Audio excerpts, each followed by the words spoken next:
I think we can perhaps begin. Welcome everyone to the second workshop of this fantastic conference on manuscript collection practices in West Africa and the making of archives.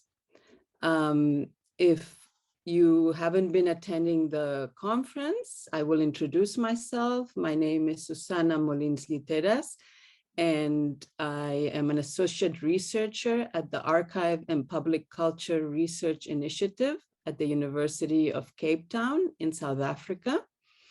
And I've also been part of the Timbuktu Manuscript Project at the University of Cape Town for the last 10 to 15 years, organizing seminars, conferences, workshops on West African book and manuscript history. So welcome everyone to this workshop. The way we're going to conduct the workshop will be in two parts. I'm going to give two extended lectures. The first part will cover collection practices in West Africa. And then the second, the making of archives, in particular, the making of the Timbuktu archive. And we will discuss why I've chosen those particular topics. You are welcome to ask questions during the lecture if you feel the need, if there's something that's very unclear or you don't understand a concept, you feel free to raise your hand. I will try to keep an eye out for that. But otherwise, there will be plenty of time at the end of each of the two separate lectures for in-depth discussion, for questions, for the sharing of ideas, and so on. So I'm excited to share this with you. And I will begin by sharing my screen. Let's see. Here we go. I hope you can all see this well. I think you should. So I'm going to continue. So why have I chosen this topic?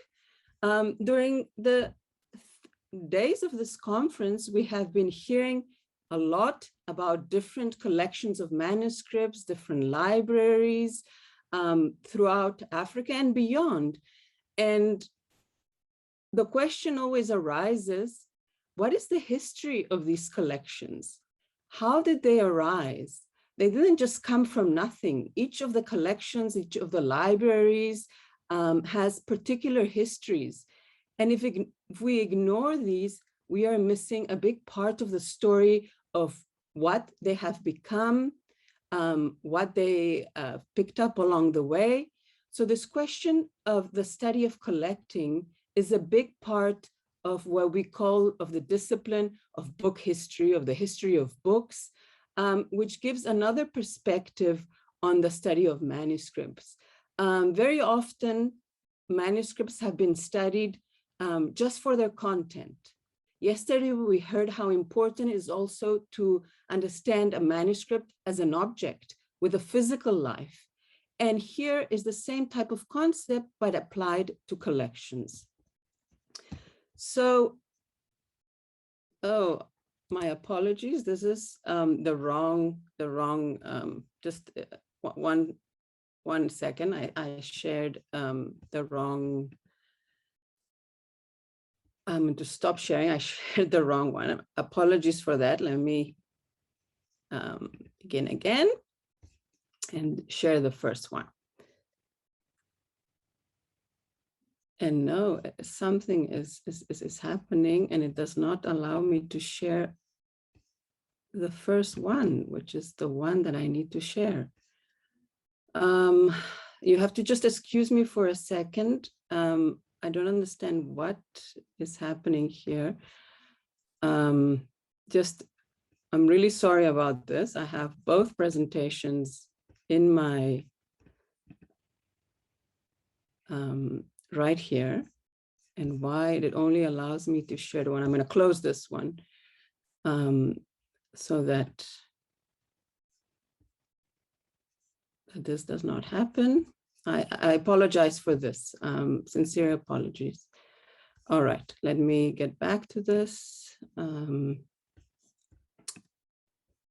There we go. There should be, yes. All right, here we go. We have the right presentation. All right, so I was saying, what does the study of collecting bring to historical studies of manuscripts? So there's different themes that collections and the study of collections have touched. So the study of collections can bring us, give ideas about desire and nostalgia, about ideas of saving and loss, of the desire to erect permanent structures against the destructiveness of time, for example. And of course, the study of collecting touches upon the need for classification and preservation that has been part and parcel of human history for the last, for a very, very long time. So what do we classify? What do we preserve for future generations? And some aspects that coming to the study of collecting is questions of the collector's taste.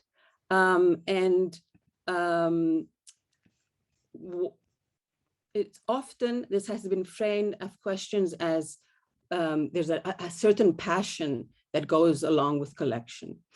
And some scholars have argued that once an object has been collected, it is then divested of its original function and made relative to something else. And I think this is something that we can debate, because is it not necessarily the case, although one can argue some of these manuscripts were made for studying, for example, of the Islamic sciences.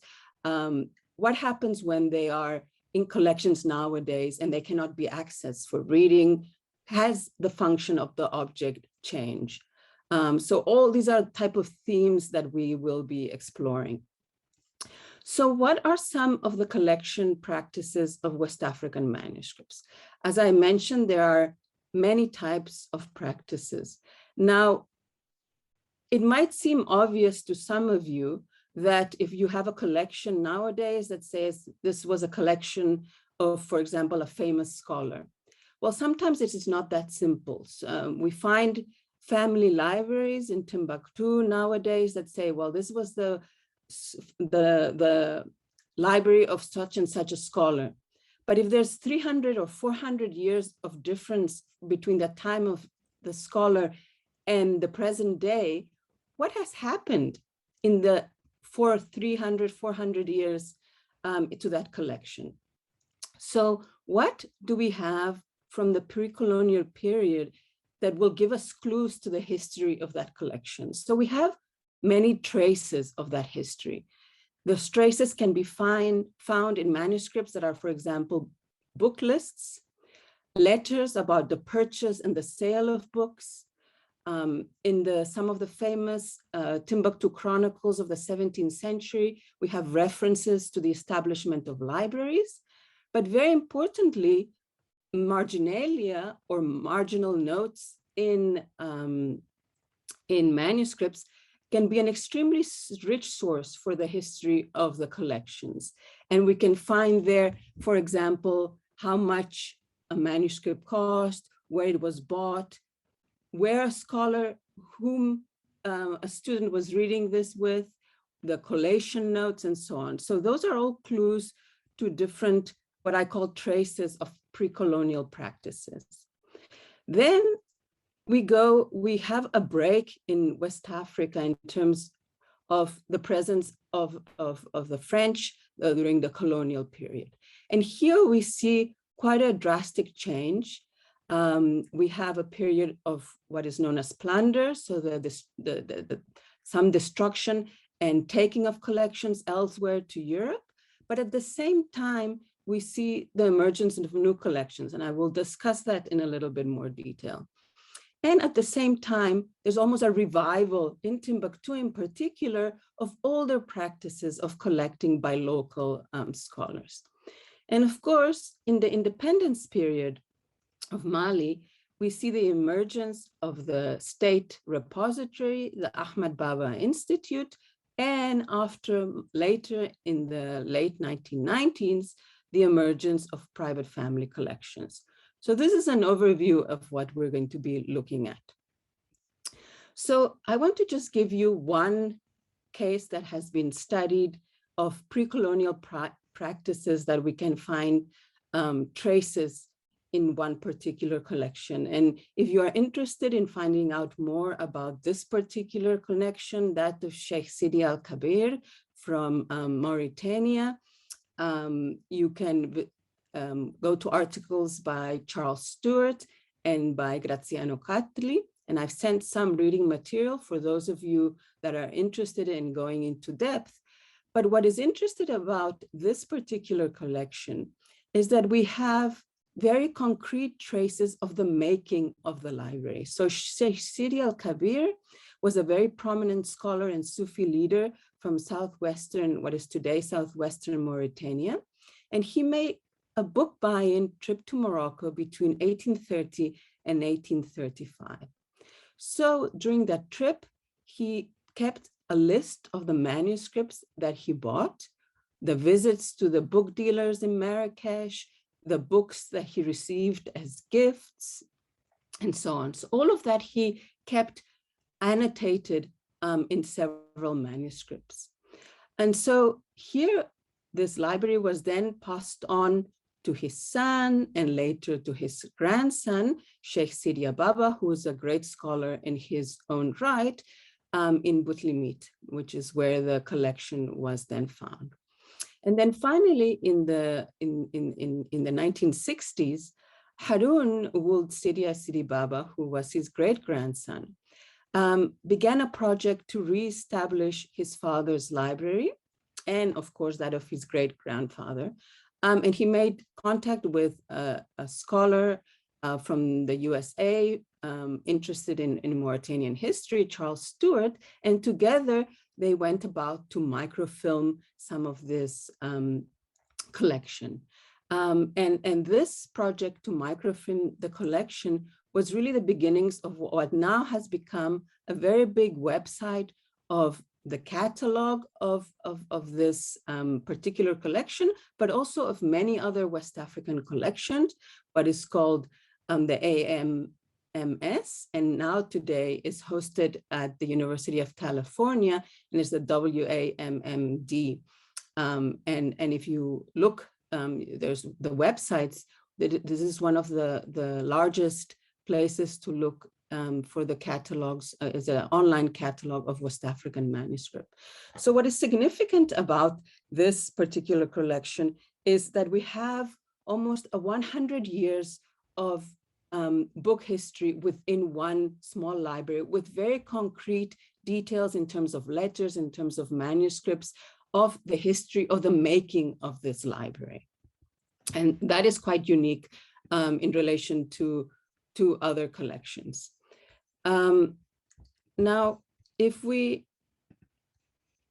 move on, what happened during the colonial period? Well, on the one hand, as we know very well, we had, when the French conquest, for example, conquered Ségou, which was the two-color capital in present-day Mali in 1890, during their military campaign, one of the first things that they did was to confiscate the great treasure of Amadou Sékou, who was the leader at the time, and of course, that was the treasure of his famous father, Sheikh Oumar Tall. And this treasure consisted of course, gold and silver, jewelry, but very importantly, the library of Oumar Tall and Amadou Sékou. And so there were about 4 trunks of manuscripts and printed documents in Arabic, Fulfulde, and French that were confiscated, and they were shipped to Paris, and they remained in a warehouse. And what is important here to understand is that not only were they stored in France, but then they were bound. So there was the transmutation of the physical composition of the manuscript. So from loose leaves that we've heard, one of the characteristics of West African manuscripts is their format in loose leaves. So here they become bound in Paris. And so the transformation of their physical form becomes very important, and they become codices. And they were then deposited at the BNF, the Bibliothèque Nationale de France. And then we see here the inventory that was done of them much later, only in the 1980s. And what is important to remember, some people argue that somehow these collections are better kept and more protected in Western institutions. And that is sometimes very much a fallacy. I mean, for many years, this collection was completely inaccessible. It was shipped it was kept in a warehouse. And finally, when it was cataloged and made accessible, who has access to this collection? Well, on the website of the BNF, you can access low image resolution of some of the manuscripts, but if you want the real high quality images to do a proper study, then you would have to go to Paris and do it in person.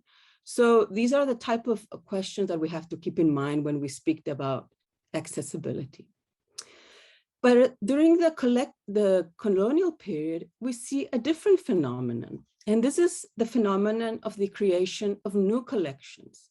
So for example, here we have the example of Giorgio Jirenko, who was a French agronomist, who was in a mission in the French Sudan from 1911 to 1912.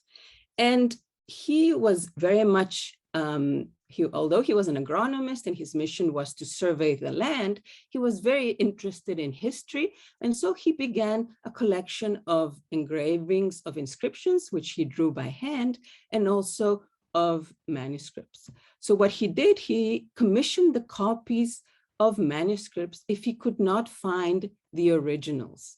Some of them he copied in his own hand, but the majority he had copied by local scholars. And what is interesting here is that Jirenko had a very specific interest. So he was interested in so-called historical texts. So he wasn't interested in Islamic religious texts, for example. So he privileged certain texts over others. And this led to, for example, the partial copying of some texts. So if he thought this doesn't sound interesting, this is too much about theology and so on, then he would not have this copied. So one has to be very careful in understanding, therefore, the selection of the texts that go into collections, because they very much reflect the interest, and in this case, of the agronomist, the Jirenko. And so the materials, when then again sent to the Bibliothèque Nationale de France, and they were again bound in codices, and they correspond to about 4,000 unbound pages.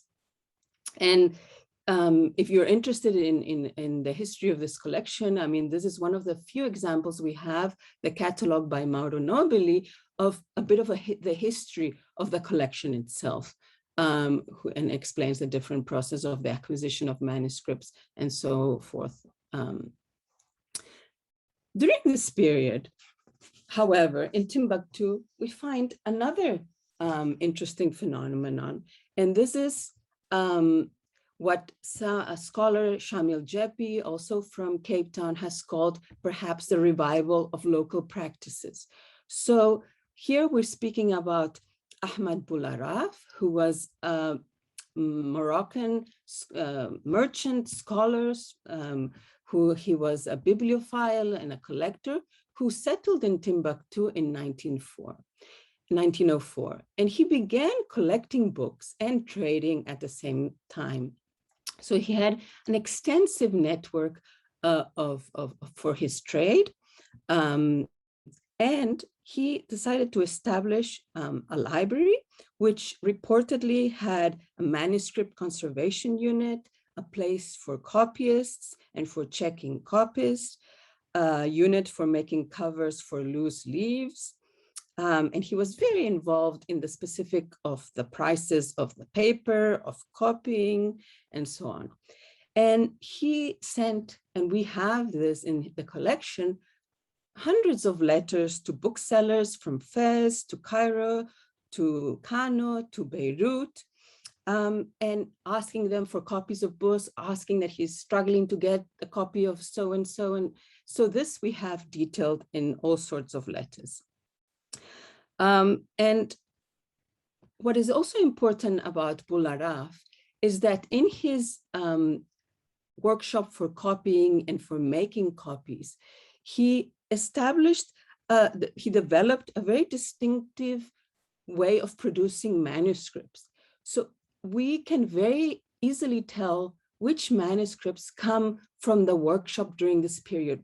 Because, for example, he has these very distinctive geometric frames around manuscripts, which we cannot find in earlier periods.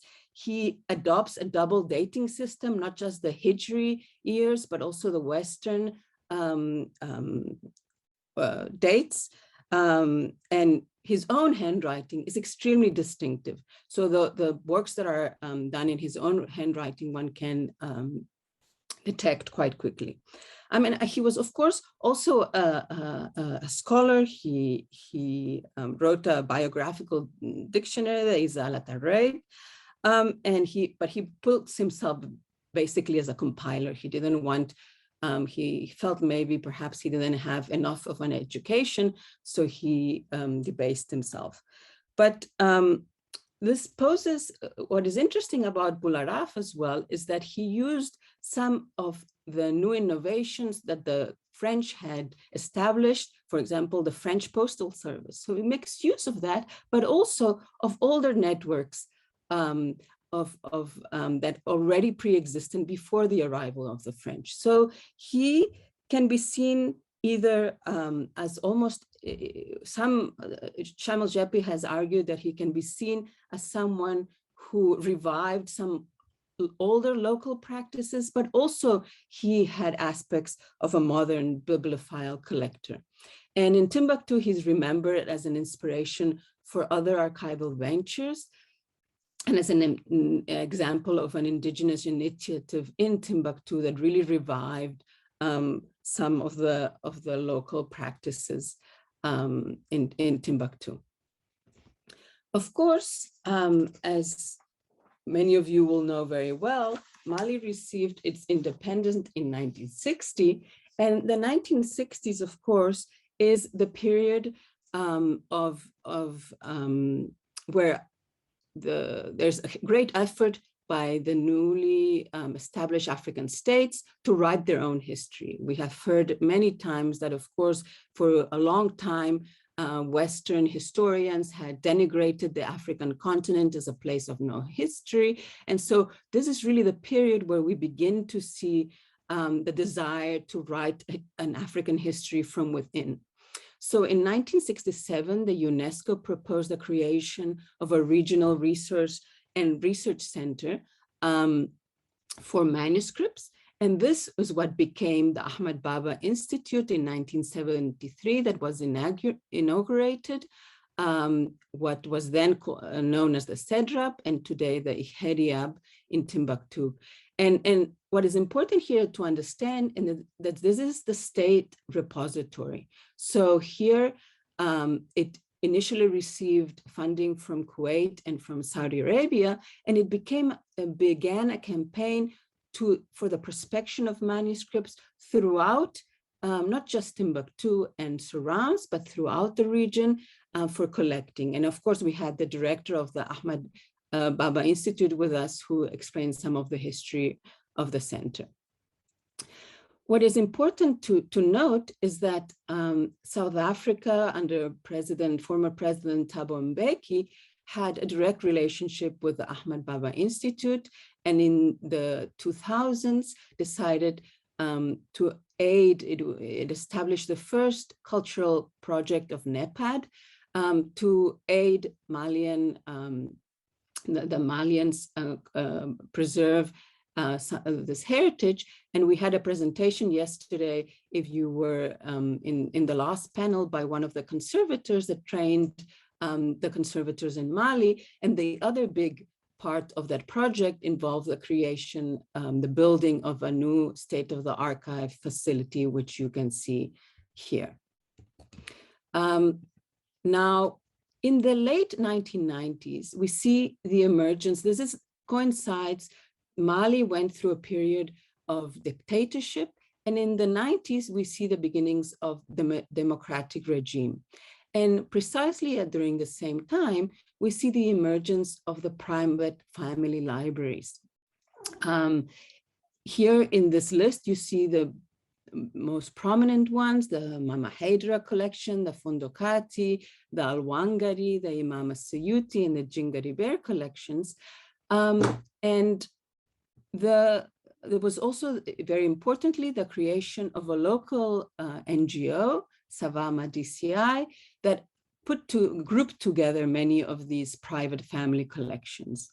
And you can see here that in 2008, there were about 20 of these family libraries, but by 2011, there were more than 408 in the Timbuktu region. So this really, we see the explosion of these collections that for a very long time had become hidden, stayed in the hands of the families, and suddenly they explode into the public realm. And here we see what I will discuss in the second part of this workshop is this tension between these collections and as private property and their status as world heritage. And this is something we're going to discuss in greater detail later. Now, I want to now concentrate on one particular collection, which I studied in great detail from Timbuktu, which is called the Fondokati collection. And so I looked at this library precisely from the point of view of the history of the collection. And so this is going to be just an in-depth example on how to go about studying a collection. So how do we do it? How do we go about? And you will see the different steps involved. So now I'm just going to give you a brief history of this particular collection, the Fondokati. There was huge publicity around its so-called discovery in the late 90s and in the early 2000s, because it was claimed that this was the library of Mahmoud Kati, who was one of the very famous authors of the historical chronicles of the 17th century, the Tarikh al-Fatash. And so this collection was brought to the public realm by his purported descendant, Ismail Jaje Haidra. And the collection, the Fondokati, put himself, said in the public domain that it was different from other collections from Timbuktu, and the difference came in two aspects. One was a very unique genealogy of the collection, and the other one that was the emphasis on the marginalia of the collection.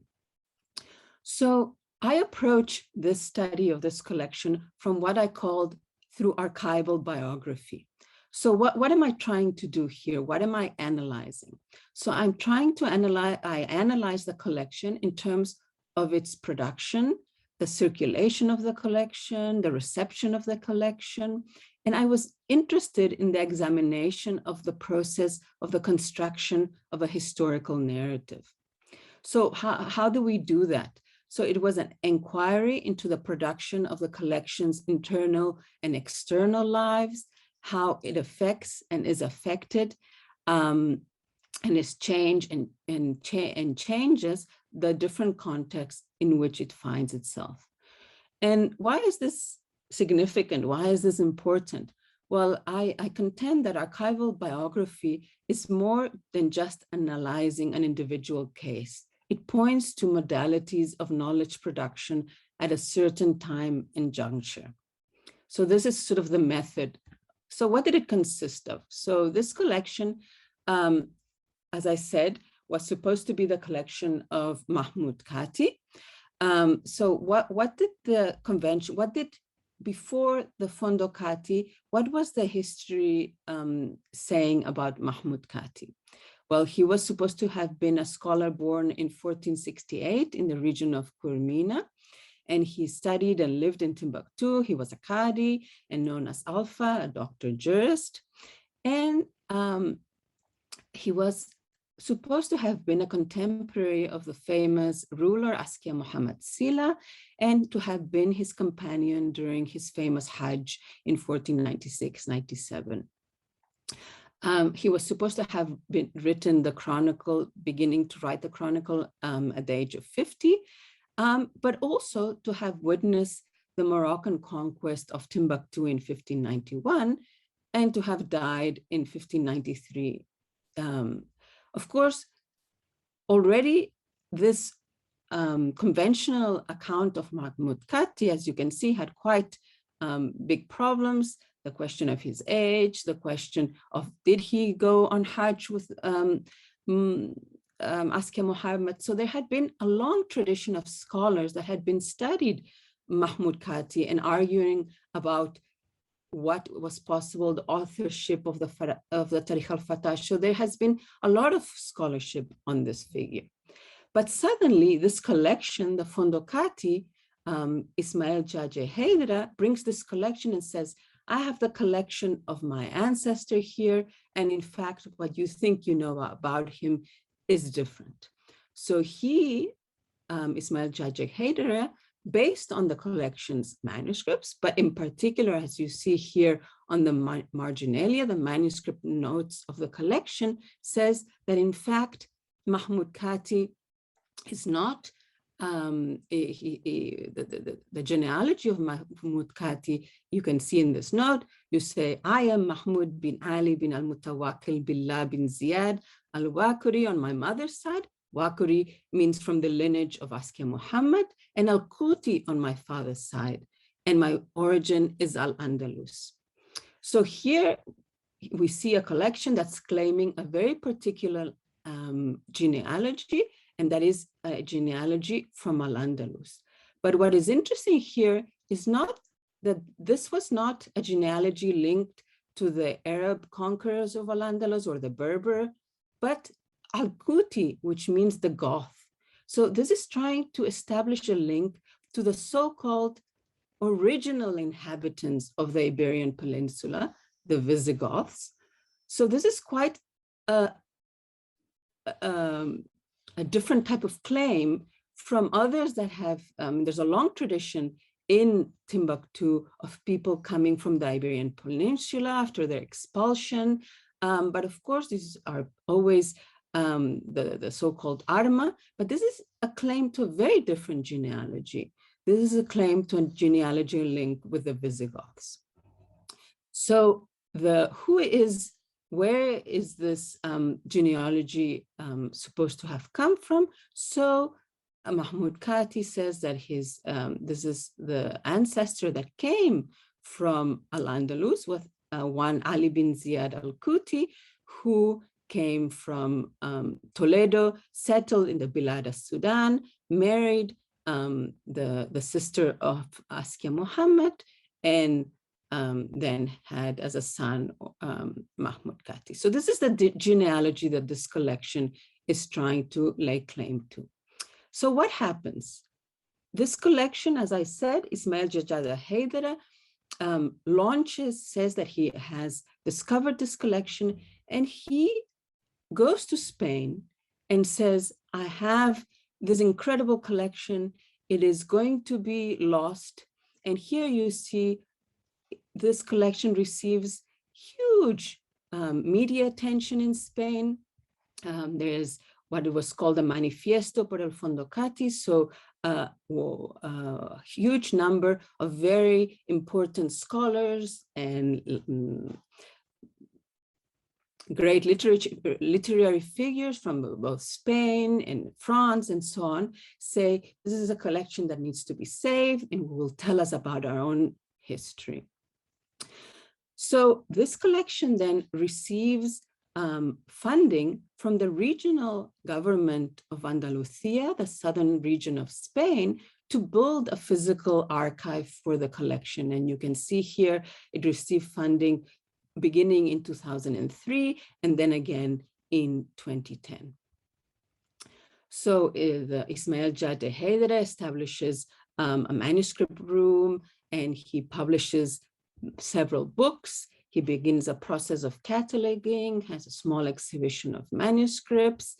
But more particularly, what he does, he writes in Spanish, because he has been educated both in Bamako in French, but also in Spain. So he's fluent in Spanish, and he writes these books for the wider public with very provocative titles. For example, as you can see here, Los Otros Españoles, so the other Spaniards, the manuscripts of Timbuktu, Andalusians in the Niger, Los Últimos Visigodos, the last Visigoths, the library from Timbuktu.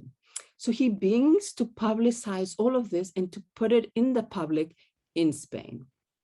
And what this creates is a renewal in the interest between the relations between Al-Andalus and Timbuktu.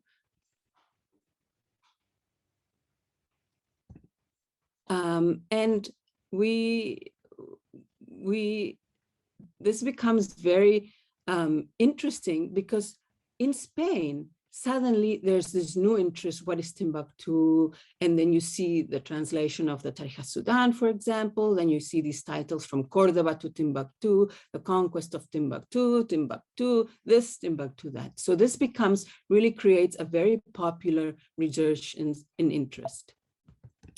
But in Timbuktu itself, of course, the collection also receives, the Ismail inserts the collection in the different projects that are taking part in Timbuktu for the cataloging of manuscripts. So, for example, it's part of the project Malikans, and another one from the Luxembourg Development Corporation to create hand lists of the manuscripts, and so on and so forth. So what are some of the big claims of this archive, of this library? So one, as I said, is this aspect on the genealogy. So the genealogy of the library coming from Spain. But this genealogy, what is interesting is that it is transmitted orally, while in the manuscripts you have the written information about different members of the family. To fully grasp the complete genealogy, that is something that is being transmitted orally. And so therefore, in this collection, we see the profound imbrication of the oral of the written. So there are manuscripts and manuscript notes that you cannot interpret without the oral. So there are names that cannot be interpreted without having previous knowledge of the oral, and then oral information that cannot be interpreted without the written information. And as I said, the other big aspect of this manuscript is, of this archive, is the aspect of the margins, the marginalia of the collection. So Ismail claims that the importance of this collection is not the manuscript themselves, which are copies and texts that you can find in other collections, but he puts the emphasis on the marginalia of the collection. And in fact, he organizes the library itself. So the organizational structure of the library is organized according to marginalia. So if you see here the way I cite the manuscript number, you will see a very strange sort of number. So you will see here, for example, in this slide, MS 02-007. So what does that mean?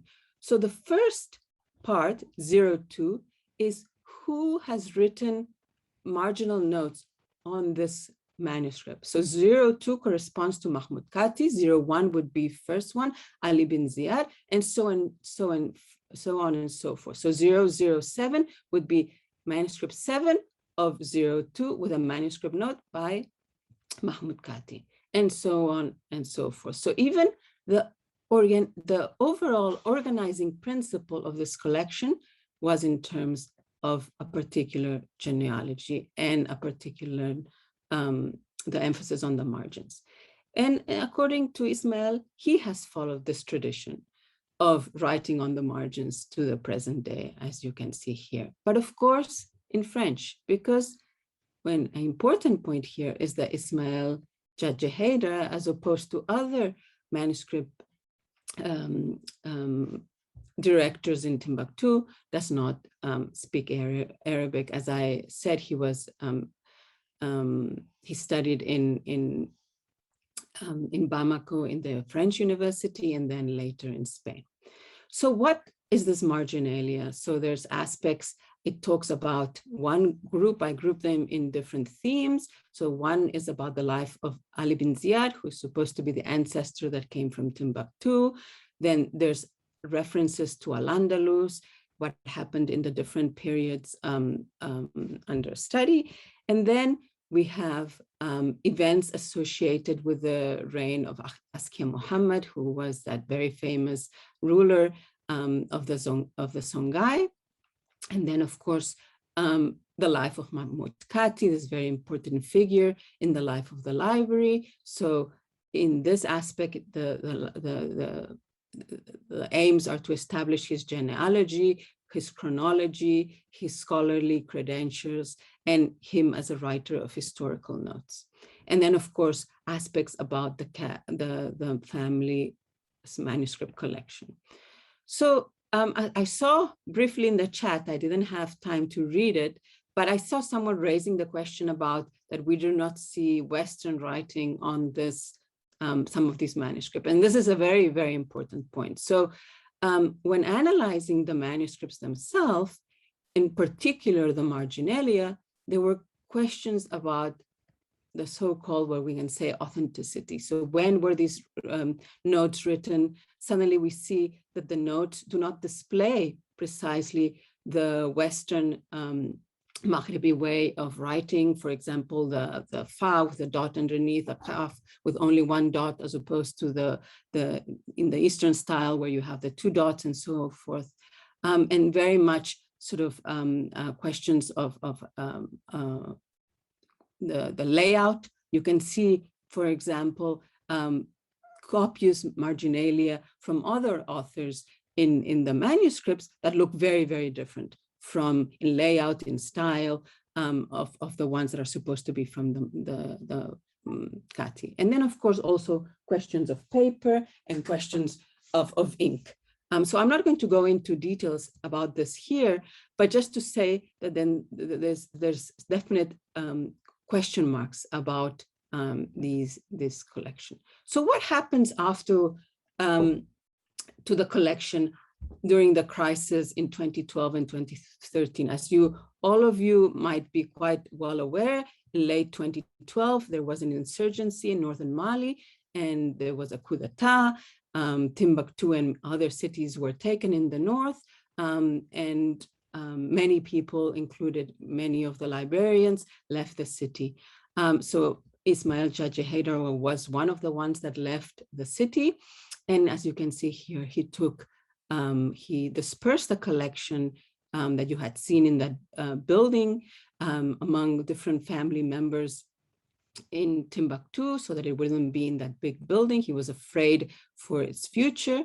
And he took what he considered the most important manuscripts. Here you can see how he transported them and left for Bamako. And after that, he exiled. He said to himself, he's actually going to go back to Spain. He will not stay in Mali. So what happens during this period afterwards? So there's a renewed public life of the collection in Spain. So Ismail tries to raise money for his collection. He finds a new sponsorship. He gets more publicity. He receives the gold medal, which is a very important honor from the city of Toledo, for example. He does all sorts of events in different places of Spain. He brings this collection back into the public light, trying to claim the importance for not only Malian history, but also for Spanish history. He receives, as you can see, different prizes. He writes more books, again, more popular books.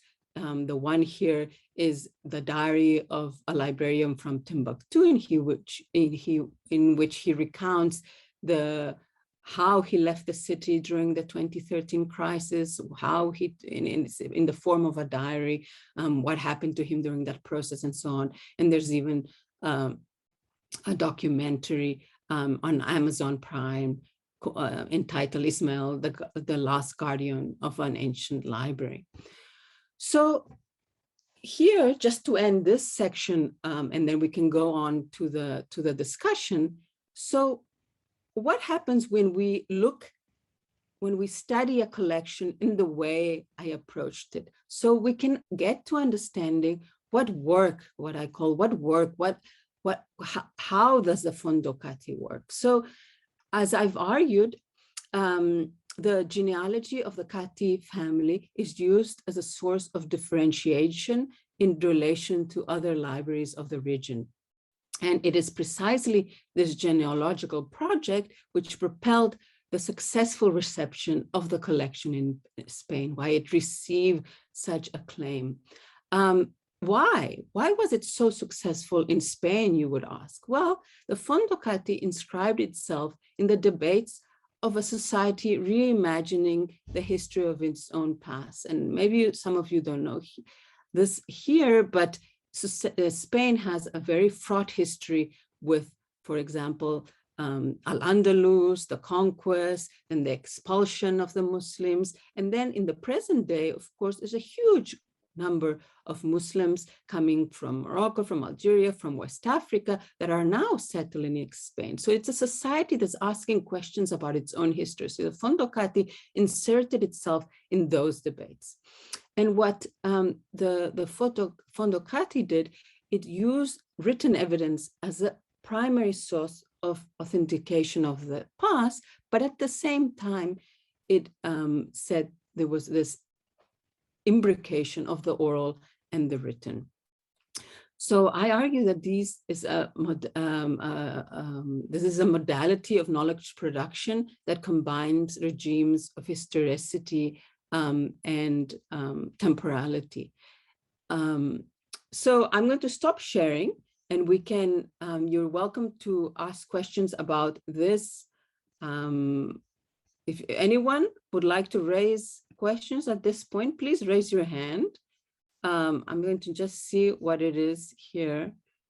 Okay, I see a hand, and okay, it says Mohammed. Okay, I will, please go ahead, Widan. Oh, yeah. Thank you so much for this really interesting presentation. Mr. Ismail Hadra, if I'm pronouncing his name right, is really a superhero when it comes to saving manuscripts, and of course he's saving his family's legacies too. So, but I want to ask about all his publications. I didn't get, are these biographies, descriptive catalogs? Did he make some work from the codicological perspective? What kind of publications? Okay, so right. and after being exiled to Spain, are these manuscripts receiving more treatment from the perspective of, in terms of manuscript studies or not? Thank you. So excellent questions. Thank you very much. So yes, Ismail's publications is a very interesting combination he has won many prizes for poetry, for literature. So he's not a manuscript specialist. As I said, he actually cannot read Arabic. So what he does is he has Arabic specialists translate some of the marginalia because he's interested in the history of his family. So he has people that have translated those things for him. So then he writes kind of a history of his family based on that marginalia and on the oral histories that he received from his uncles and his aunts and his family over the years. So it's a very interesting combination of he uses the marginalia to say this is what is there, this is what happened, but then he also combines stories from the oral repertoire and his own reflections. So for example, the recent publication that you see, the last one about the diary, is very, very much in the form of a diary. What happened when he left Timbuktu, how did he escape, what manuscripts he took, how he went from here to there, everything that happened in the journey. And in between, he writes, well, one of my ancestors, for example, Muhammad Abana, he also was exiled and he also took a journey and he went from here to there. And this is how he did it because this is what the family has told me. And in this manuscript, we have the story of how he ended up going here. So he combines all of those modes. So he has not done what we would call scientific codicological studies of the manuscripts. My PhD dissertation, you can say, was the first sort of serious scholarly, in a sense, study. The main issue is that he has not allowed access to the collection to other specialists. So the manuscripts themselves that I used for my study, I digitized myself.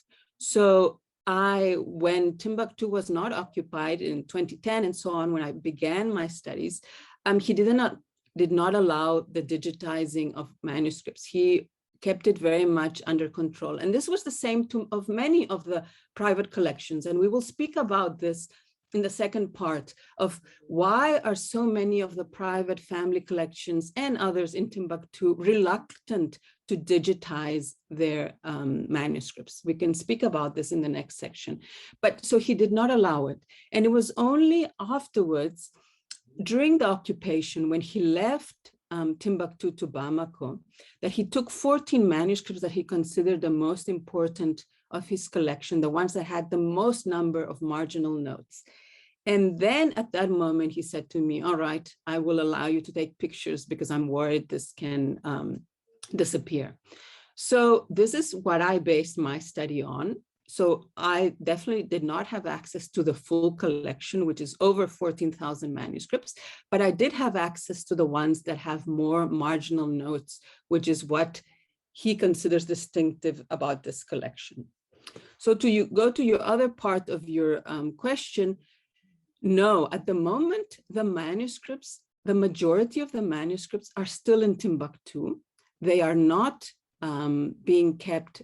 He exiled himself to Spain and he went to Spain with a few manuscripts. So already in the initial, when I spoke about the regional government of Andalusia that had sent money in the early 2000s for the building of the library, at that point they had sent a team of conservators and he had allowed about 5 or 6 manuscripts to be taken to Seville, where they're being kept in a proper manuscript repository, the Archivo Regional de Sevilla. And there they are being kept in, archival conditions, and they have been digitized but not made available to the public because they belong to him in particular. And then the ones that he took out of Timbuktu, those ones that are important, of course, I have the digital copies. And of course, I made the digital copies available to him, which is extremely important. If I, as a researcher, have copies, I will, of course, give them to the library owner. So yes, I hope that answered the question. So anyone else? More questions? I see here a comment. So why, and this is an important question that I see here from Mohammed. He says, why do we not see any manuscript in African or Sudani calligraphy? Does this mean that the manuscript is written out of Africa and returned there later, not South Africa, but Mali later? And what about manuscripts in Andalusi calligraphy. So yes, this is an extremely important point. So as we've seen, many of the manuscripts in other collections are written in all different, what has been called West African scripts, which are not just Sudani, which is a kind of a generic term, but specifically Sahrawi, Asuqi, Hassani, all sorts of different scripts. The Fondokati's manuscripts, many of them are, for example, of Eastern origin. And I mean, this is still quite common. There was quite a big trade in books. So you could have people that went, for example, to Cairo, people that, you know, were on their way to Hajj and would purchase books in other parts of the Islamic world and bring them back. So this is something that we see quite commonly, but also what is strange here is that the marginal notes, you would assume that they would be written in the local scripts, because if you're a local scholar, you write in your local script. You do not write in a Neschi hand, for example. So that is one aspect. Any other questions at this stage? Otherwise, I will move on to the next part of the lecture. No questions? Anyone? Let me just drink a little bit. All right, so if we're not going to have questions, I want to move to the next part of my presentation, which is about the making of archives. So why did I choose this topic? If you recall, yesterday, some of our colleagues, for example, in the 5th panel from Nigeria, made the comment how jealous they are of their friends from and colleagues from Mali, because all the attention their collections have gotten. So why is it that so many of the Timbuktu collections have all of this attention? Why do they have this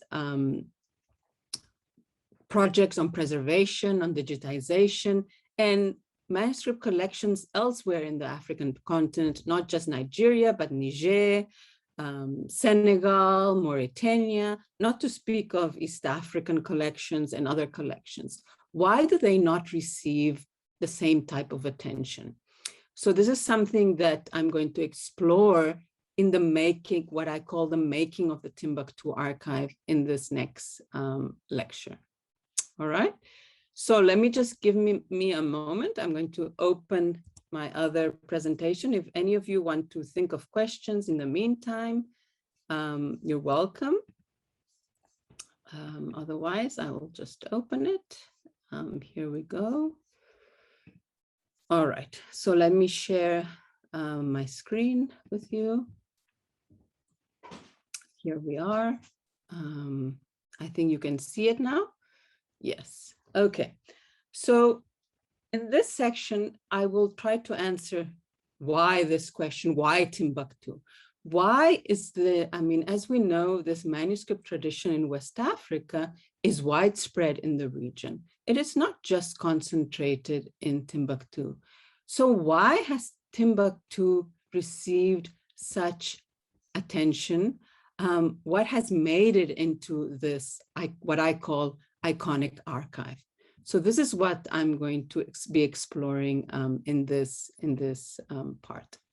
So as many of you might recall, in early January 2013, the international media headlines burned with news from Timbuktu. There was these rumors of the burning of the Library of Timbuktu. There were these impressive images and this huge media attention on this news. As I mentioned before, to remember the events, in late 2012, there was a coup d'etat in Mali, and then the insurgents in the north took over a number of cities, and they occupied Timbuktu and other cities in the north for a number of months, about 10 months. And then in early 2013, in January of 2013, the French sent their army to assist Mali to regain positions in the north. And up to the present, we still have that situation with huge international presence in the Sahel. And we saw these images like this, these rumors of the burning of the Library of Timbuktu. But in fact, what had happened had the Library of Timbuktu been burnt? First of all, there isn't, as we know, one library in Timbuktu. So these images here are of the new building of the Ahmed Baba Institute that, as I explained to you, had been built by the South African project. And when we first started seeing these images, we cautioned people to be careful, to wait for reliable information to come out of Timbuktu, because we had been in touch with our colleagues in both Timbuktu and in Mali during the occupation, and we knew, in fact, that the situation was not so simple. So first of all, what is important to know is that although the new building had been inaugurated in 2009, not all of the manuscripts from the Ahmed Baba Institute were in the new building. The new building, which you see pictured here, had about 10,000 manuscripts in the picture at the bottom at the right, in a basement archive area. And in the top area, you had the conservation rooms, the digitization rooms, and the reading rooms. And at the time of the occupation, the insurgents had made this building their headquarters. So they had actually lived in this building and made it their headquarters. And upon fleeing the city in January, during when the Malian and French armies retook the city, they took the majority, for example, of computers, of electronic equipment, and left behind some of these scenes here. And what you can see here are many of the boxes, the conservation boxes, and piles of manuscripts and a few ashes. Well, what had actually happened during this period?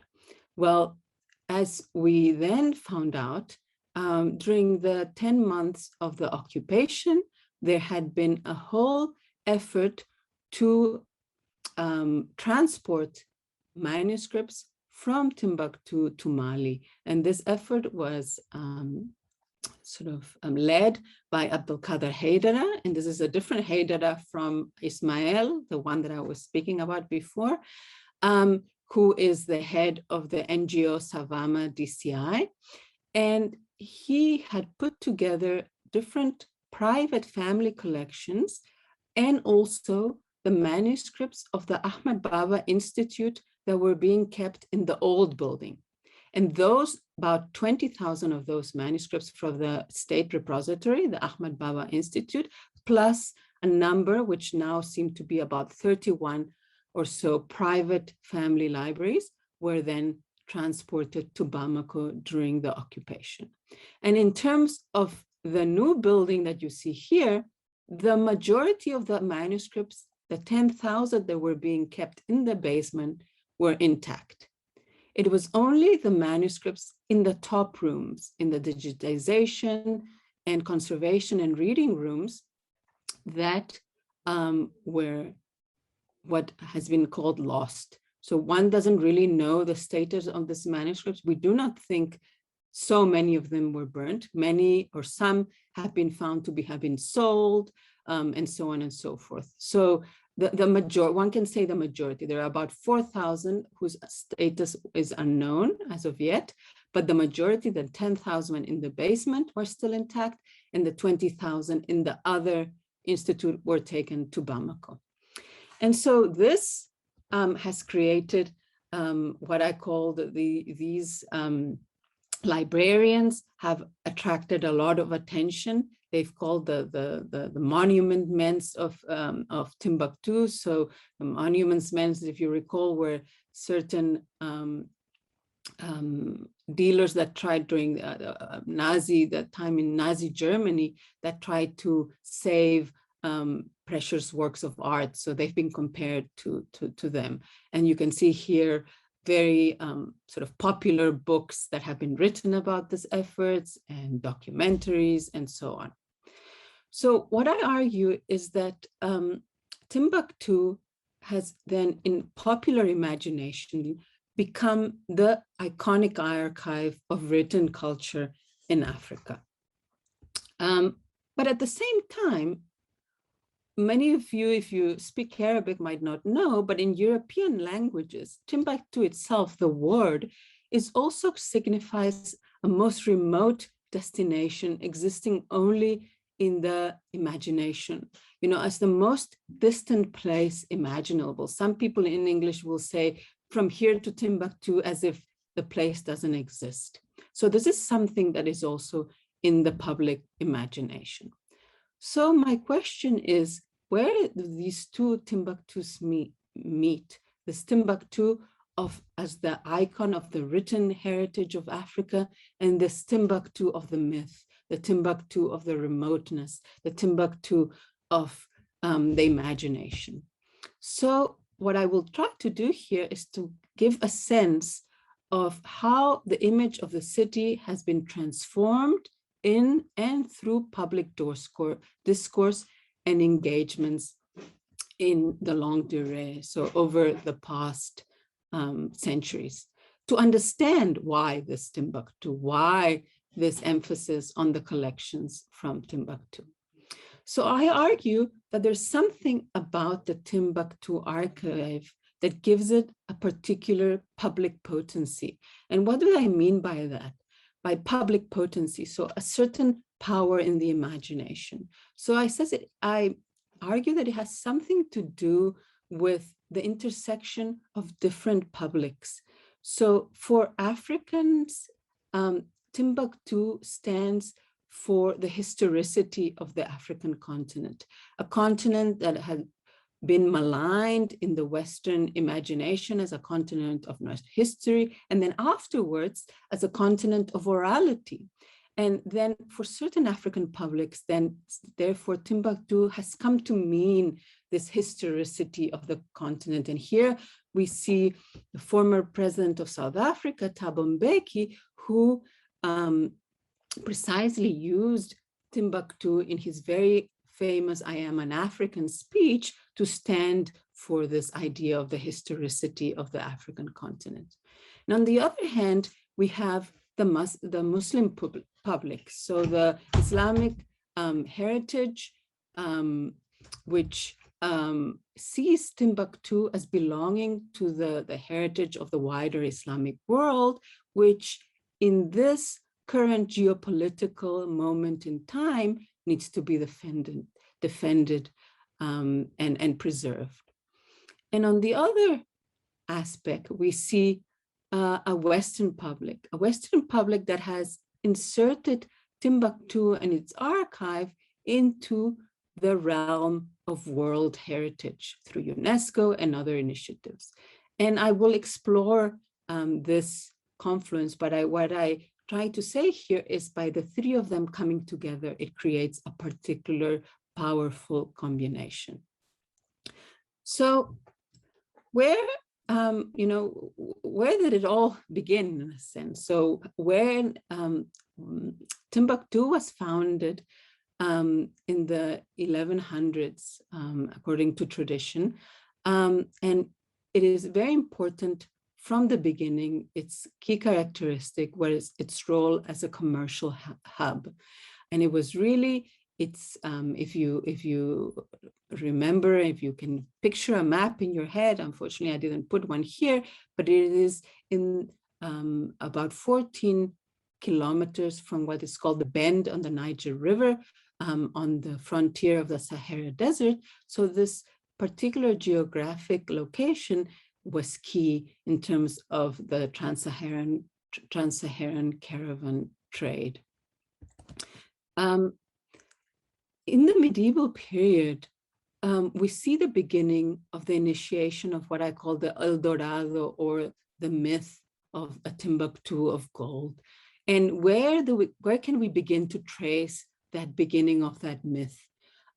Well, an important moment is that very famous pilgrimage of the Malian ruler Mansa Musa, who went on pilgrimage to Mecca in 1323, 1324. And on his way to Mecca, he stopped in Cairo, and he had such an impressive retinue. His caravan was so impressive. He had such large amounts of gold that the local chronicles of the time recorded this as one of the most important events. They speak about the sumptuousness of his caravans, of his servants, the amount of gold, and the impression that it left in the citizens of Cairo. And in the chronicles of Al-Umari, Al-Markizi, and others, you find that. And these circulation of these accounts throughout the Islamic world begin this period of this creation of this myth of this Mali as a center of gold in Black Africa. But we also see that this not only stays in the Islamic world, but also crosses over to and circulates in the Western world. And here we have the example from the Catalan Atlas, which is here pictured, which is attributed to Abraham Cresques, who was a Jewish map maker from Mallorca, and who presented this as a gift to the King of France. And here we see Mansa Musa depicted in his gold throne with his big gold nugget and so on. And so this is really significant. And it is also significant that in this map, we have Timbuktu, Stambukh depicted in the map. Another important aspect in this period for this making of this Timbuktu as a myth is the role of the early travelers, and in particular Ibn Battuta, who is really the writer where we can trace the mention of the city itself in his famous Rihla. And of course, at that time, because it was quite early when Ibn Battuta visited the region, Timbuktu was not much. I mean, he's not very impressed with the town itself at the period. But really, here, what is interesting about this is, of course, Ibn Battuta's Rihla circulates in the Islamic world for a very long time, but later is discovered and published in English in the 19th century. And this becomes really a moment where it creates quite an important publicity for the city. Another one of these early travelers is Alhassan Al-Wazan, or known in the West as Leo Africanus, who was sent on a diplomatic mission to the Songhai in the 1500s. And Leo Africanus, as many of you, of course, will know, was then later captured by pirates and sold to the Pope as a slave, who decided to free him and live in his house. And then he wrote the very famous De la Descrizione dell'Africa, the description of Africa, which was a very widely circulated work in the West, which was translated very early on into Latin, into French, and into English. And in this section, in this work, we really begin to see the description. There's a very, very famous quote that everyone will use, and that is found in Timbuktu in many, many places in books about Timbuktu, where he says, in Timbuktu, there are numerous judges and scholars and priests, all well paid by the king, who greatly honors learned men. Many manuscript books coming from Barbary are sold. Such sales are more profitable than any other. So really here we begin to see this idea of Timbuktu not only as a site of great wealth in terms of gold, but also of knowledge. And this is important for the making of this myth. Of course, the period of what is being called Timbuktu's golden era, so of its intellectual splendor, is of course the period of Songhai rule under Askia Muhammad, who made also a pilgrimage to Makkah in 1497. And this is a period where we see a great number of manuscripts that were sold, were copied, where were circulated, and we see from the historical chronicles of the region, we read about the establishment of libraries. And of course, we know one of the iconic scholars from the era, Ahmed Baba, who says that his collection of manuscripts, which numbered about 1,600 volumes, was one of the poorest in comparison to other scholars. So then you can imagine the magnitude of the collections at the time. So as I said, this is the 17th century chronicles, both the Tarikh al-Sudan and the Tarikh ibn al-Mukhtar, which I've mentioned before as the Tarikh al-Fatash, but it's better because of a very complicated authorship debates, better known as the Tarikh ibn al-Mukhtar. So these chronicles promoted an image of the city as a center of Islamic scholarship and as a moral capital of the Songhai. And they presented a certain intellectual and political project, which also presented a unified historical narrative. But this translation of these chronicles later by the French Orientalists in the early 1900s have determined our vision of Timbuktu also to a great extent. Of course, we know that in 1591 was the conquest of Timbuktu by the Moroccan army, the Sadian Empire, to control the lucrative Saharan trade. And we see that Timbuktu really begins a period of decline. And as has been argued recently by Charles Stewart and Bruce Hall and others, the intellectual production shifted from the urban center of Timbuktu gradually to more rural, mobile, scholarly lineages in areas such as the present-day Mauritania, and of course, later in the 19th century, during the period of the so-called reformist jihads, to Sokoto, to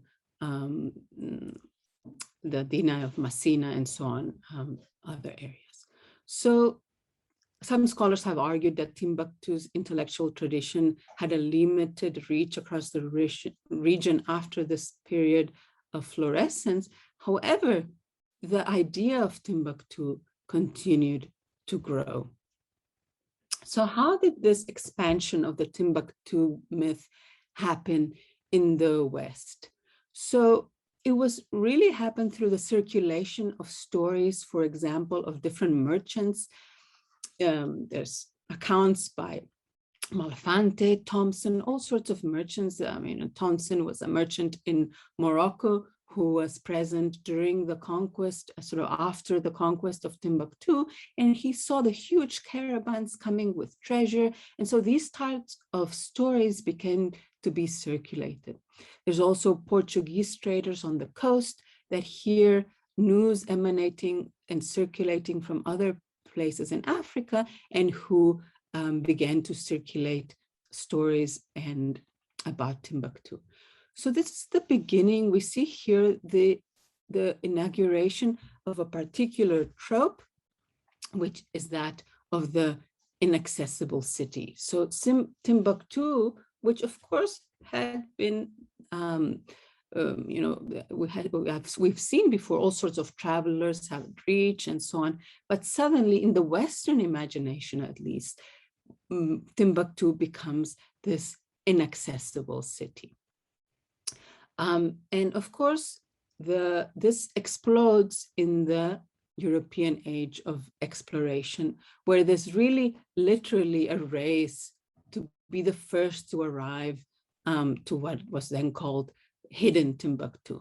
So it was really Timbuktu that you can see it exercised a pull of attraction in the European imagination. And this race between, in particular, Britain and France to see who would be the first to reach the city saw a number of explorers and exploration journeys being funded by different societies, the Society for the exploration of Africa and others. The French had monetary prize to see who would be the first to arrive in Timbuktu and so on. So there was also, it was really a competition between the European states for their own glory as they saw it. And what happened during this period is there were a number of very famous explorers that tried to arrive to Timbuktu and never made it. So Mungo Park, who had been an extremely famous explorer that traveled the interior of Africa, he tried to get there and died without having reached Timbuktu. And then we have the example of Alexander Gordon Laing, who reached Timbuktu, was able to send a letter saying that he had arrived and he would explain more, but then was killed 4 days after leaving the city. And then there's a whole complicated saga about his diaries. So all of these type of questions then fuel this myth of Timbuktu as this inaccessible city. Who is going to reach it first? Who is going to get there? So this served to popularize this Timbuktu myth. In this period, we also see a renewed interest in older Arabic travel accounts. So we see the translation of Ibn Battuta's Rihla in this period. And we see the public impact of the circulation of ideas about the city. For example, there was a poetry competition organized by the University of Cambridge in 1828 under the theme Timbuktu, and who won it? But who was going to become a very famous poet, Alfred Tennyson. So all of this is feeding into this idea of Timbuktu. So of course, eventually, René Caillet, a French explorer, arrives in Timbuktu in 1827. So what happens? Suddenly, he sees the city, a small little town. He calls it dusty. It was not, he says, describes, as you can see here, as a mass of ill-looking houses built of nothing but earth. There's ideas of gold, of splendor. He says, sees nothing of that. And he goes back, he receives the prize, but many still would not believe that his reports were actually true, because they could not believe that this was actually the Timbuktu of the myth that had been created in the imagination. Heinrich Barth, who was a German explorer who reaches Timbuktu a bit later in the mid-1850s, then and he is traveling on behalf of the British, arrives in Timbuktu, and he inaugurates what I've called sort of a historic Islamic Timbuktu view of the city.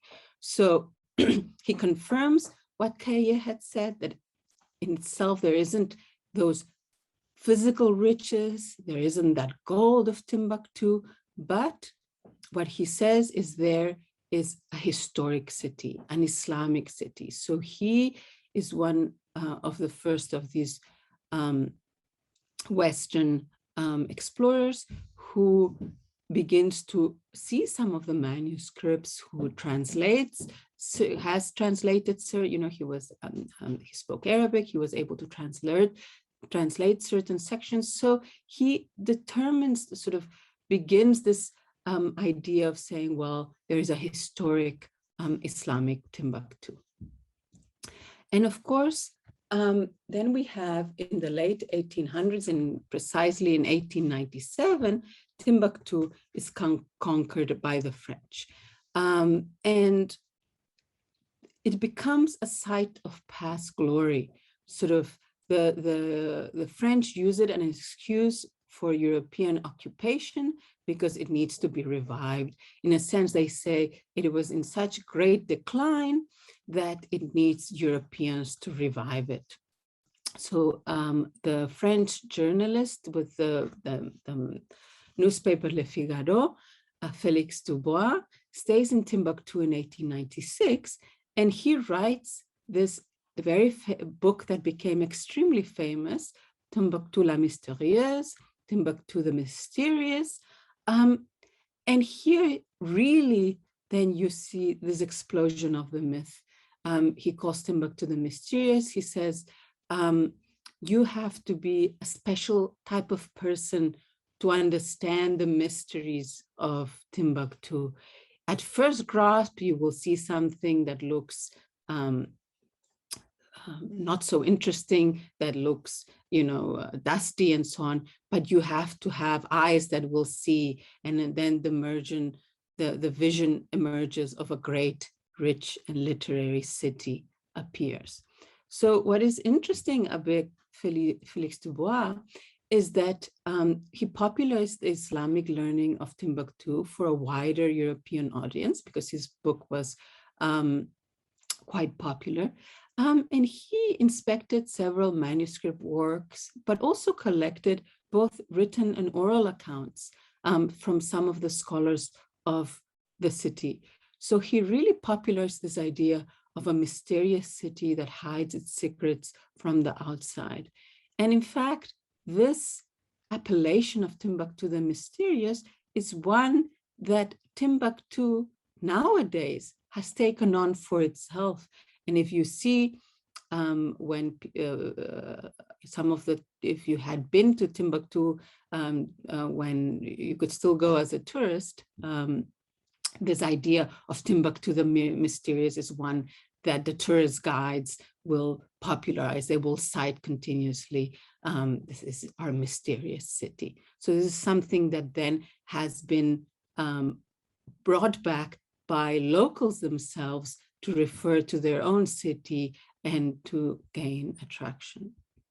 As we saw before, of course, during the colonial period is again the confiscation. I mean, we already discussed this, but so there's this idea of the appearance and disappearance of manuscripts, creation of new collections. I'm not going to go into this because we discussed it before, and local practices. Now, when we begin with the creation again of the Ahmad Baba Institute, and here I want to show you, this is what I mean with the Timbuktu of tourists. So here you see very well the Timbuktu la Mystérieuse. Welcome to Timbuktu the Mysterious, the city of the 333 saints. So in a sense, the tourists can say they are disappointed. Maybe the town doesn't look like much, but I have been there. I have arrived, almost like the explorers of the 19th century. And another aspect that I'm going to concentrate on is that excuse me, the heritage of Timbuktu, the manuscript heritage, the Islamic heritage, somehow becomes decontextualized and depoliticized through this appellation of World Heritage. And I will discuss this in a little bit more detail, and we can spend some time talking about that if you like. So as I said, suddenly Timbuktu now in the modern period becomes again a new place to be explored, so difficult to get there. As you can see, multiple books have been written of current day, of present day people arriving to Timbuktu, how they made it, the difficulties of the journey and so on. So again, in the present, this is not the question just of the 19th century European explorers, but current day part of a neo-exotization of the city once again. And Timbuktu then becomes popular and field jumps into different aspects of popular culture, from Tintin, the famous Tintin, to Paul Auster, to literature prizes, to Norwegian hip hop band that are called Timbuktu. So there's something about this name, something about it that attracts all sorts of different attention. And so here I want to point out again in this vein, the South African intervention. Why is it significant in Timbuktu? And it's precisely as part of this African Renaissance discourse that former President Thabo Mbeki wanted to promote, in trying to understand its Timbuktu's iconic value, but for present needs. So we should not forget that we had great scholars because they are us. And what we need today in Africa are our own great scholars. We need projects by Africans to conserve and preserve, to promote our heritage, and so on and so forth. And so I have spoken of the emergence of these private family connections. And what I want to emphasize here, and this was raised yesterday in our discussion in the fifth panel of the conference, about this tension that arises in these collections with their status, both as private property and world heritage. And there was a question yesterday about what is the role of the state in terms of these collections? Do they have the mandate? Do they have the jurisdiction to intervene, to take these manuscripts from private collections and digitize them to make them available if they are world heritage?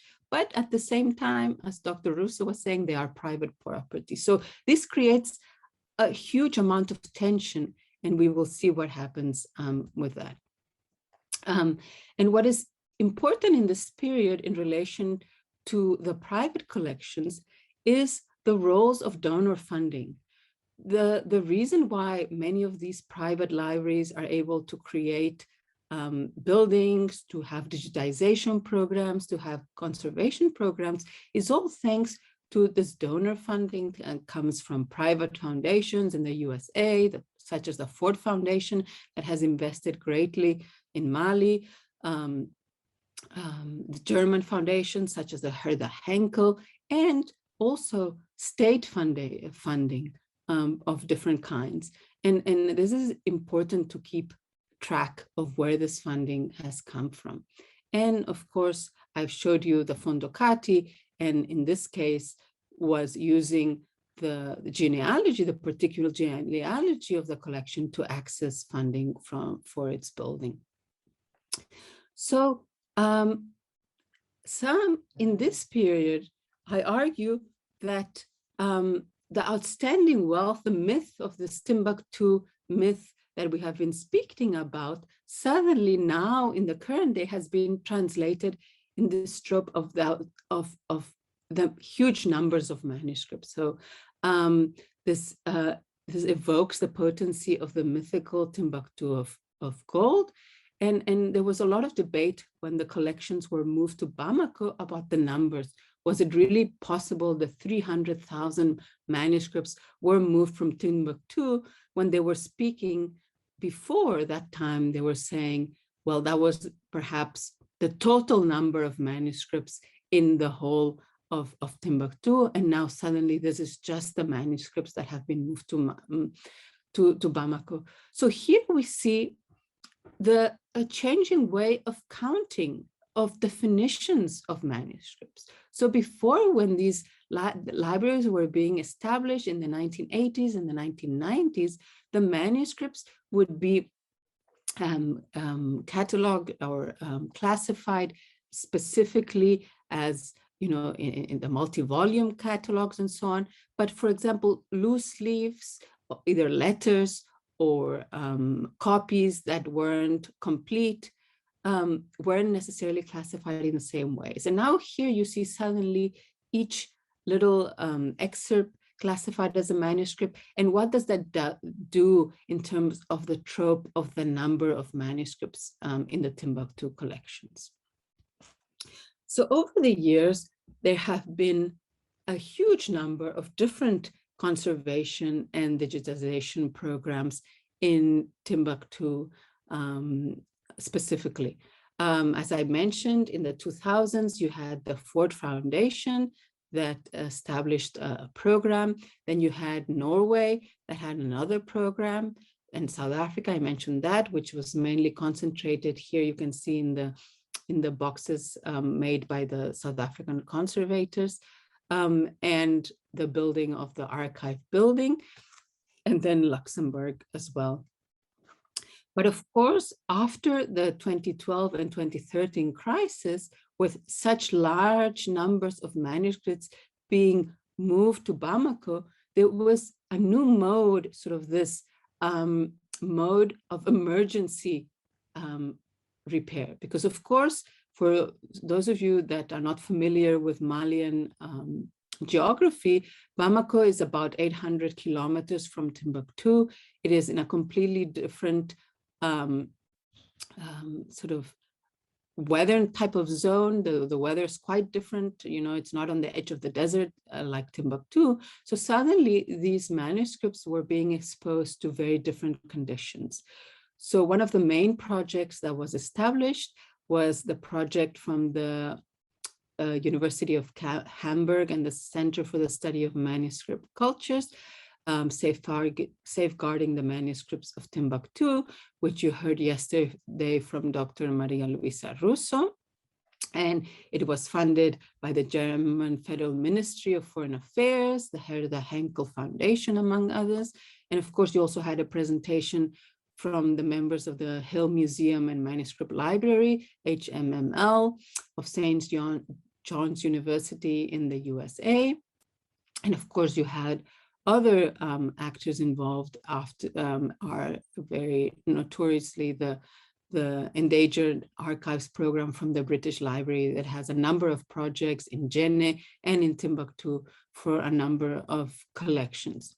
So as you can see, there's huge numbers of different programs involved in the digitization and conservation of the manuscripts.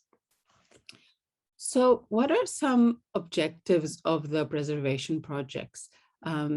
Here we see an image of one of the conservators of the South African project, you know, working with leather and of the books. So many of the objectives of the preservation projects, of course, is the physical preservation of the manuscripts. And when the libraries speak about their objectives, always say making the content of the manuscripts available to the researchers. And this leaves the question of how, and we will see some of the debates. And at the same time, another important aspect is the economic and tourist opportunities that are created for people in Timbuktu that are involved in the conservation and preservation projects. But what have been some of the challenges of the various projects? So as you can see, there have been huge numbers of projects over the last 2 decades. And sometimes we see that some of these projects have been formulated by outside experts, and they are not suitable to local conditions and local practices. For example, in the early days, we had some preservation techniques that were quite invasive on the paper. And then after a number of years, you started seeing the papers, the original manuscripts cracking. That is one example. And another of the challenges is that these majority of these projects are very highly dependent on donor funding. So they are not necessarily sustainable. Once the donor funding dries up, then the project is finished. Another of the issues that has been raised, and we heard Dr. Jagayetti raise this and others, is the lack of standardized norms and technical standards.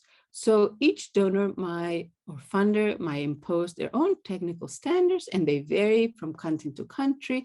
And now you find one collection that does cataloging or preservation in one way, another collection in a different way. We also find the problem of the repetition and replication of work each time a new project begins. That is quite often the case. And I would argue that there's an underestimation of local conservation and knowledge production practices. And I think the South African project in that regard really paid very close attention to local techniques of protection, of leather working and so on. But unfortunately, not all of the projects follow the same type of practice. In terms of digitization, there's quite a number of technical issues. I mean, at the beginnings of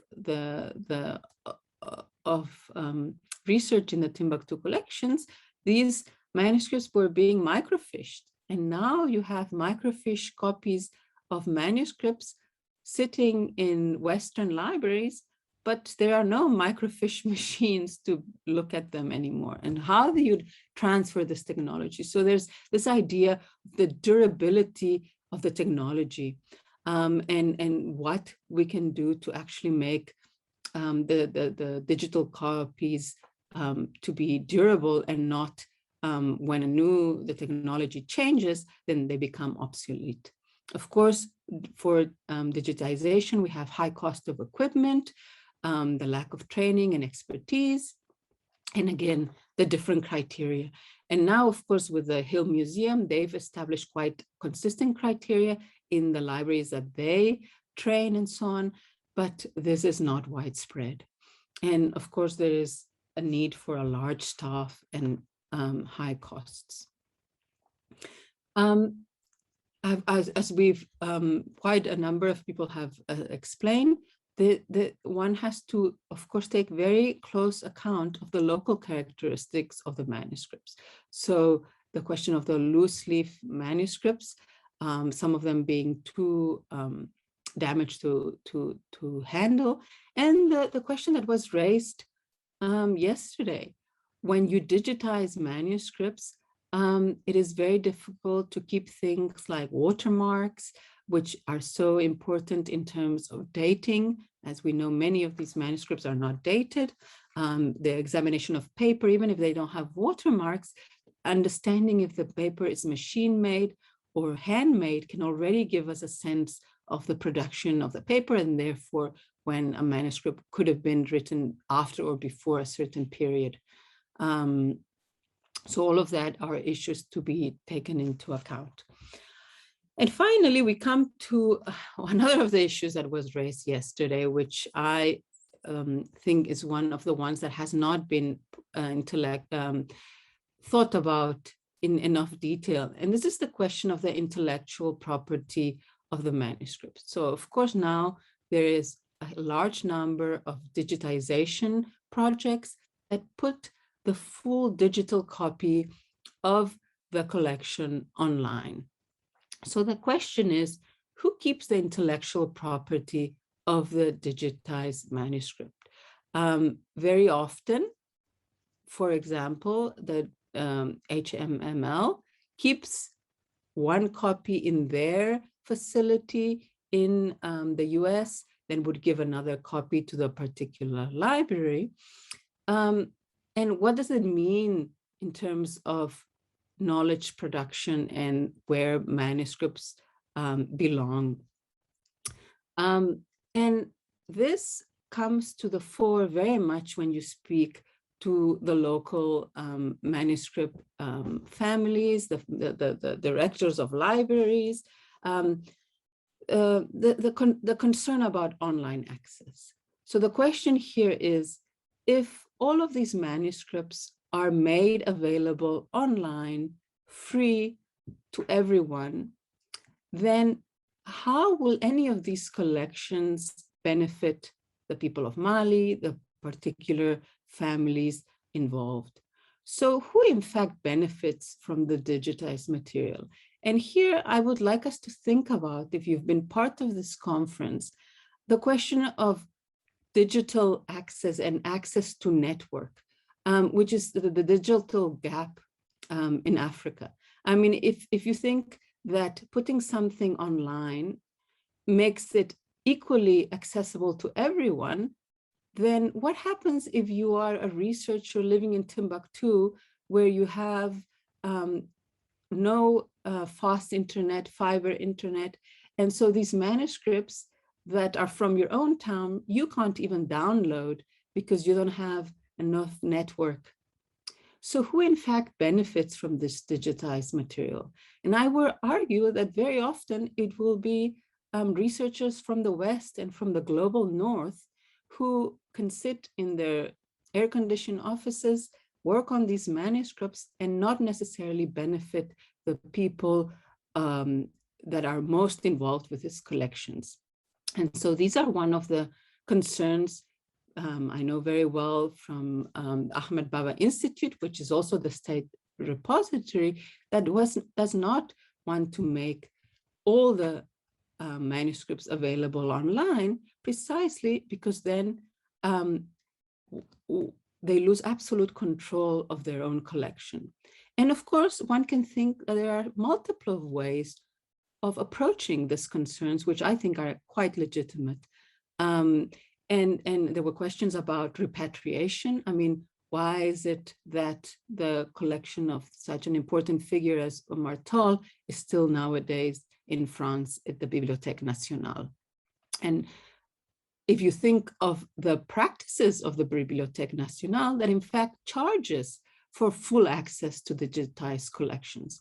And perhaps this could be a way which local libraries, if they do make digital copies available, could be made more sustainable if they could charge small amounts, for example, different rates for African researchers, international researchers, depending on the concerns. It's just ideas, but one has to really think very carefully about destroying the myth that digital access guarantees equal access, which is not necessarily the case. And finally, the last issue is the question of cultural heritage issues. So these manuscripts are not just known and revered for their content, but they're also heritage objects. They are part of family heritage, but also some of them have particular religious significance. There's questions of, for example, amulets and different manuscripts of different used for different practices. And so some of these documents also contain the letters and merchants about people that are or families that are still alive today. And so what are the ethical considerations around digitizing some of these sensitive material? So finally, to end, I hope I've made it sort of quite clear why I call Timbuktu an iconic archive. So Timbuktu somehow has become this new myth, which has been fueled by a romanticized rediscovery in international media. Its changing publicness exemplifies the mutual constitution across time of archives in public and political and academic and scholarly discourse and practice. And I argue that Timbuktu's iconicity is related to its unique place and as an intersection of worlds, influences and imaginations, African, Muslim, and Western. And the iconic archive fills the archival space, over determining it and making it hard to think outside or beyond it. So I hope that this has been illuminating. I'm going to stop sharing the screen. All right. And please, now we have 15 full minutes. Plenty of time for discussion. I will hope many of you will have questions. I see Vidan again. Please go ahead. Thank you so much for this really impressive presentation. I mean, moving from the history of collecting to the history of making is really, really interesting for me. I have more than one question, if I may. Okay. Go ahead.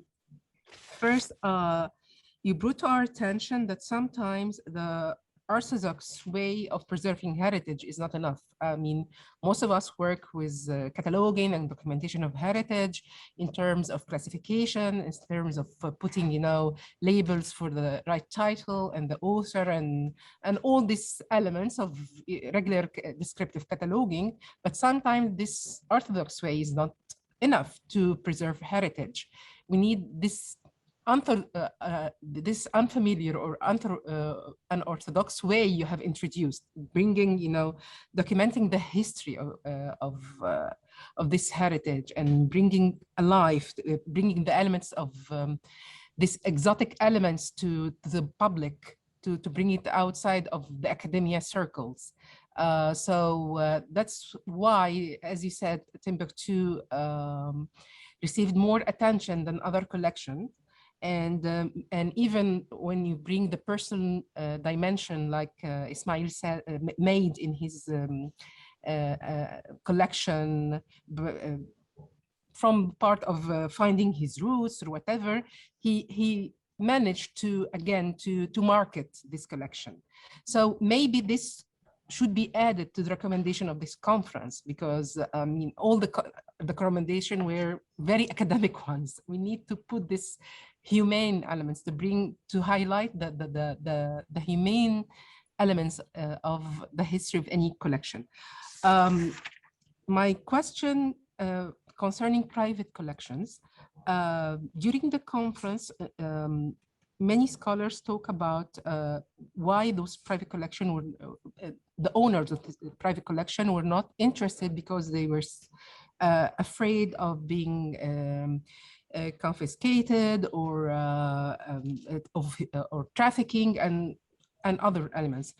But in Timbuktu, I mean, the situation was totally different. If I am an owner of private collection and I have this possibility, this huge possibility that my collection would be burned, stolen, or, I mean, was not that enough motivation to change their mind, to have this new tendency of sharing, to preserve this collection instead of this loss beyond redemption?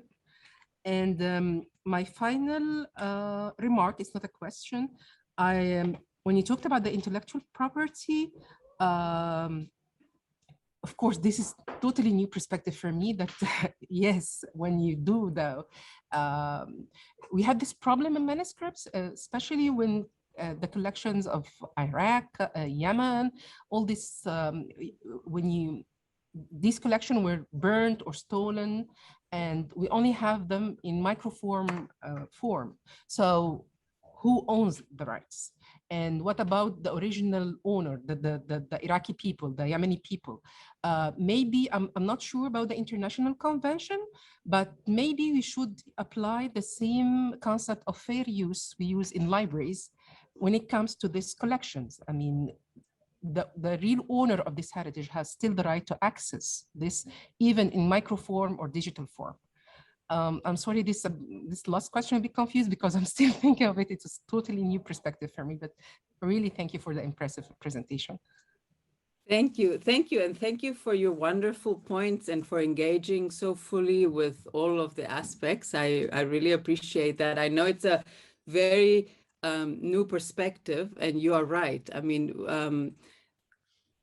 you know, this approach to manuscripts, to collections, it is different and perhaps a little bit unorthodox, but I think it brings another dimension that you say is sometimes lacking, and which can make it more accessible to a greater amount of people. And this is what I tried to show with the way Ismail promoted his collection of manuscripts, the Fondocati, why it has such a great impact, because he was able to engage topics and discussions and insert them that people are engaged with nowadays, today, that are important to people today.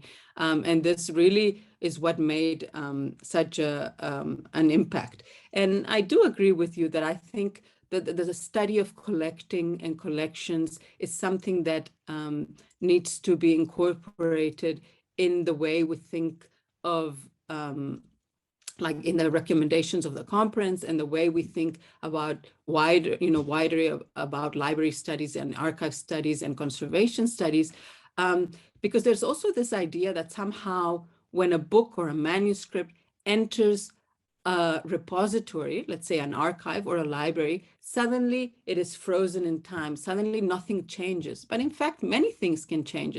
Then you have people as yourself, people in the archive that will make labels, that will make catalogs, will change it. We saw in the case of Manuscripts Timbuktu, they went from being loose leaf to being in a codex. So all of that changes the manuscripts and the objects themselves. And that was what I was trying to illustrate. So this approach, this sort of book history approach, allows us to see these other aspects that sometimes become occluded if you do not pay attention to the making of the collections themselves. So yes, I mean, in terms of your question about the private libraries in Timbuktu, and I think you're absolutely right that that moment of the insurgency in 2012, 2013, and that facing that reality that many, these collections could be lost, or that they could be burnt, or that they could be stolen, did affect quite a change. But at the same time, one shouldn't underestimate the role of the donors in that. So the negotiations, I mean, I'm not part of that project and I shouldn't speak, but I do know, and this comes from the side of the owners, that the negotiations between for example, Savama, which is that organization of the private libraries, had with the donors, for example, the ones that are digitizing their collection, the HMML in the US, were very, very hard negotiations precisely about this question of online access. And it took quite a long time to arrive to where we are today, where these collections are available. So you have to also appreciate the amount of money that is involved in these programs, and it's sustaining many of these collections and these owners in very hard conditions. I mean, one has to imagine, Mali is an extremely poor country, that there isn't actually, in fact, that much state money for the preservation of manuscripts, particularly the private ones. So we shouldn't underestimate the role of the donor funding and the conditions that they impose, what that also does. But yes, I think you're absolutely right about the motivation in terms of the loss. That was a huge determining factor, and how you could see, I mean, by some of the presentations yesterday of the colleagues from Nigeria, the huge amount of loss that is also going on in other collections there, but they're not receiving sort of that attention. And your last point on intellectual property, in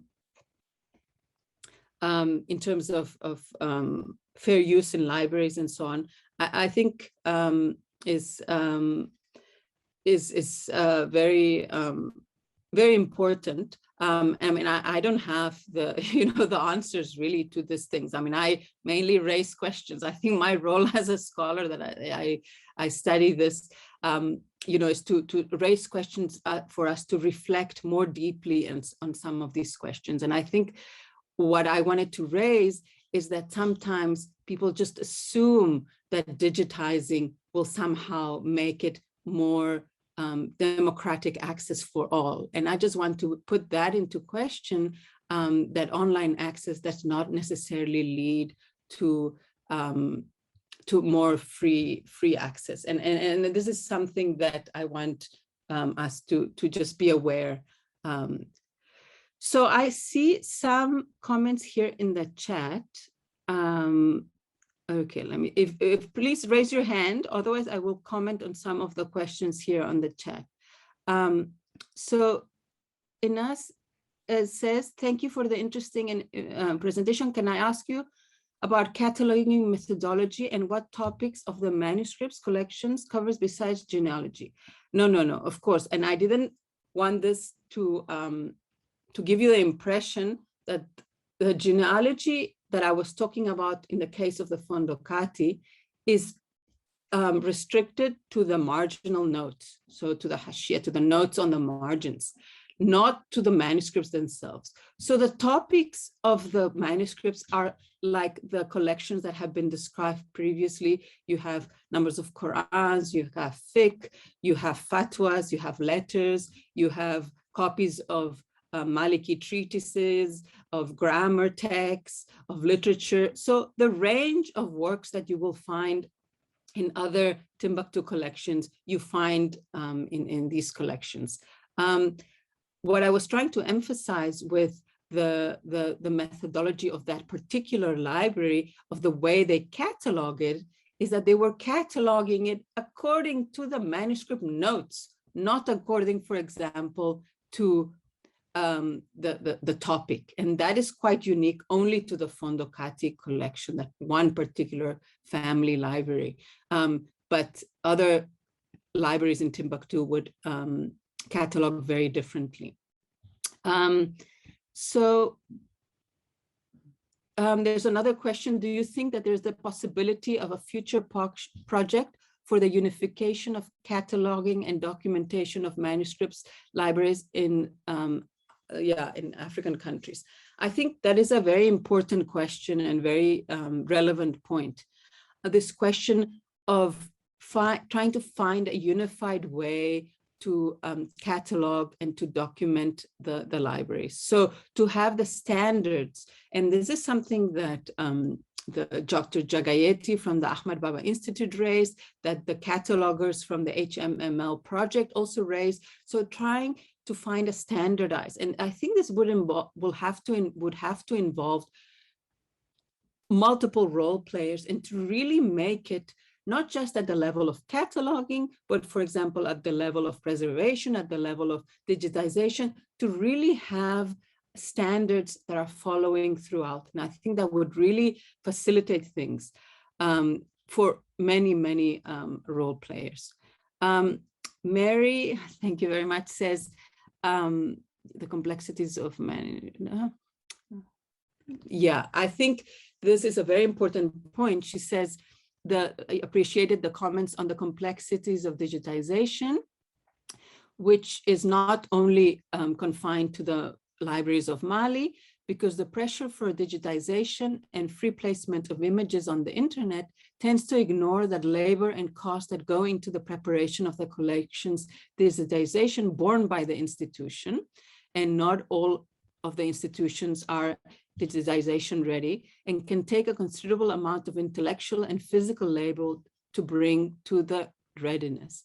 And this is an extremely important point, and this is why I was saying that because of that intellectual and physical labor and the amount of money that goes into such digitization projects, if those institutions get nothing in return, then how are they to be sustainable? How are we going to sustain our archives in Africa when our resources are limited? So that is really a question. So we have to really find ways to make these libraries and these institutions sustainable.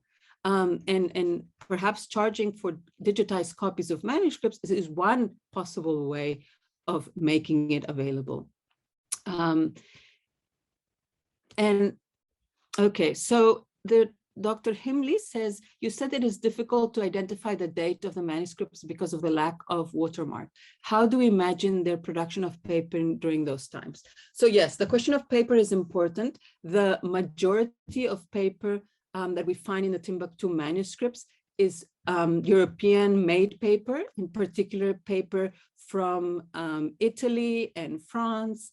And so one can imagine then, therefore, that the high cost of paper, that's why we can see that paper was a huge, very important commodity, because it had to travel great distances. And that's why also these manuscripts were so valuable, because and what is interesting about this question also about the production of paper is that the paper was produced specifically, some of it, for African use. And that is quite another topic. I see here, Lamia, go ahead.